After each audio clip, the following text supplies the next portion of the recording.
আজকে হান্টারে অনেক বড় একটা আপডেট দিব, পুরো হান্টারের লুকটাই চেঞ্জ করে দিব।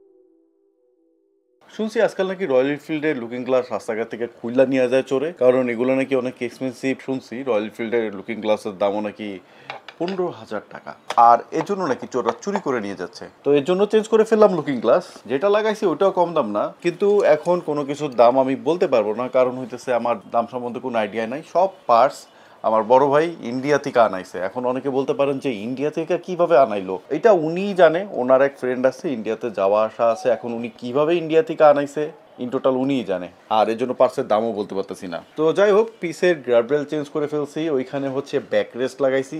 ব্যাক রেস্ট লাগানোর জন্য পুরো গ্র্যাবরেল খুলতে হয়েছে। সেম এরকম একটা গ্র্যাবরেল দিছে, ওইখানে মাথায় হচ্ছে নাট লাগায়া হচ্ছে ব্যাক রেস্টটা লাগানো যায়, এরকম একটা ফাংশন। পুরো এটা চেঞ্জ করতেছে পুরো ফাংশনটা। আর হচ্ছে হেডলাইটের ভিতরে এই কভারগুলো লাগাইছি। আমার কাছে অতটা ভালো লাগে না, কিন্তু বড় ভাইয়ের অর্ডার ছিল তাই লাগাইছি। আমার বাইক হইলে তো মনে হয় না আমি লাগাইতাম এগুলা। তো ওভারঅল লুক যে নিব বাইকের একটা, ওইটার ভিডিও নিতে ভুলে গেছি, কারণ আমি হচ্ছে নুব, নতুন কন্টেন্ট ক্রিয়েটার। তো ওইটা আমার মাথায় ছিল না। পরে একটা ভিডিওতে দিনের বেলা পুরো বাইকের ওভারঅল লুকের একটা ভিডিও দিয়ে দিব নে, ওইখান থেকে দেখতে পারবানে যে বাইকের কি কি আপডেট করলে, কি কি চেঞ্জ করলে বাইকটাকে দেখতে কেমন লাগে। ওকে, তো আজকের ভিডিও এই পর্যন্ত। দেখা হইতেছে আবার নতুন কোনো ভিডিওতে। আল্লাহ হাফেজ।